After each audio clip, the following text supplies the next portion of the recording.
పల్నాడు జిల్లాలో police operation కొనసాగుతోంది. ఎన్నికల్లో హింస తర్వాత పల్నాడులో అలర్ట్ ప్రకటించిన పోలీసులు గ్రామాన కార్డన్ సెర్చ్ నిర్వహిస్తున్నారు. అనుమానిత వ్యక్తులను అదుపులోకి తీసుకుంటున్నారు. పలు గ్రామాల్లో మారణాయుధాలపై కూడా ఫోకస్ పెట్టారు. కౌంటింగ్ కోసం అదనంగా మరికొంతమంది పోలీస్ బలగాలు రానున్నాయి. కౌంటింగ్ ప్రశాంతంగా నిర్వహించేలా చర్యలు తీసుకుంటున్నారు.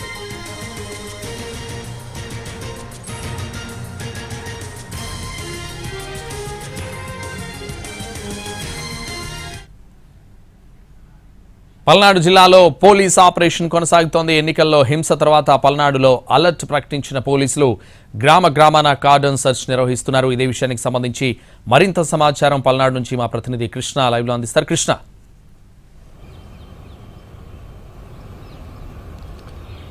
Thank you. గడిచిన 12 రోజులుగా చూసుకుంటే అంటే పోలింగ్ జరిగిన 13వ తేదీ నుంచి ఈ రోజుకి 25వ తేదీ, ఈ గడిచినటువంటి 13 రోజులు కూడా పల్నాడు ప్రాంతంలో 144 సెక్షన్ కొనసాగుతూనే ఉంది.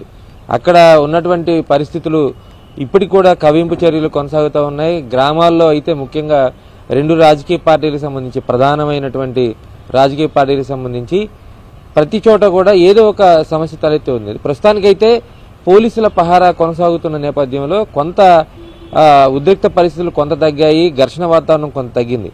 కానీ ఎన్నికల కౌంటింగ్ దగ్గరకు వచ్చేసరికి అక్కడ మళ్లీ తిరిగి ఏజెంట్లను నియమించుకోవటం, ఇతరత్ర కార్యక్రమాలన్నీ ఉంటాయి.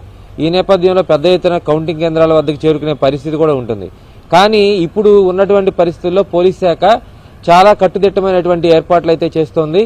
ఎందుకంటే పోలింగ్ ముగిసిన తర్వాత ఏర్పడినటువంటి ఘర్షణల నేపథ్యంలో కౌంటింగ్ సెంటర్లకు పరిమితంగా మాత్రమే ఎవరైతే ఏజెంట్లను పెట్టుకుంటారో ఆ ఏజెంట్లను మాత్రమే కౌంటింగ్ కేంద్రాలకు అనుమతిస్తారు.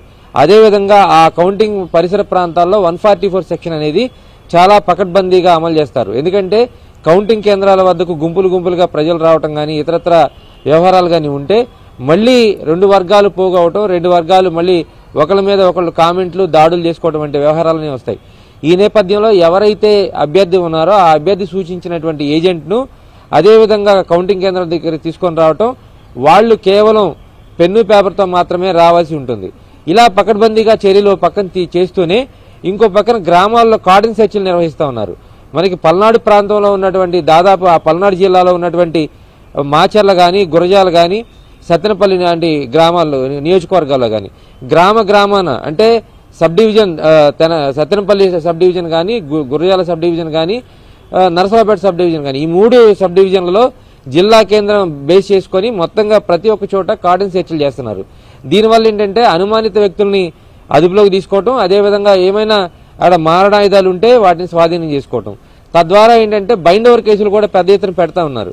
గతంలో ఏదైతే బైండ్ ఓవర్ కేసులను ఉల్లంఘించారో వాళ్ళ మీద యాక్షన్ తీసుకోవటం, కోర్టు ద్వారా వాళ్ళ మీద ఫైన్లు వేయించడం జరుగుతుంది.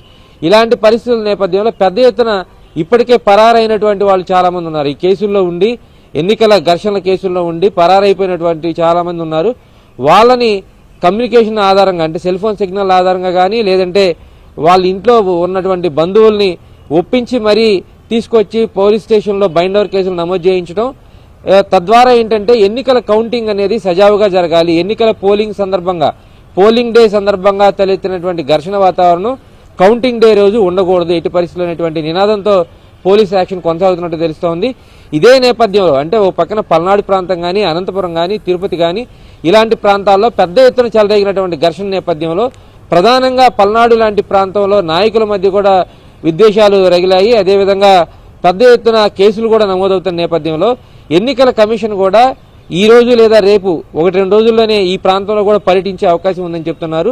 ఎందుకంటే స్ట్రాంగ్ రూముల్లో తీసుకున్నటువంటి జాగ్రత్తలు, అక్కడ ఈవీఎంలు భద్రపరిచినటువంటి విధానం, అదేవిధంగా అక్కడ ఎవరైనా అనుమానిత వ్యక్తులు కానీ ఇతరత్ర ఏమైనా వ్యవహారాలు ఉన్నాయనేది ఎన్నికల కమిషన్ స్వయంగా పర్యవేక్షించాలనేటువంటి ఆలోచనతో ఉన్నట్టు తెలుస్తుంది. అది ఇప్పటికైతే స్కెడ్యూల్ బయటికి చెప్పలేదు, అంటే ఎప్పుడు వస్తారనేది.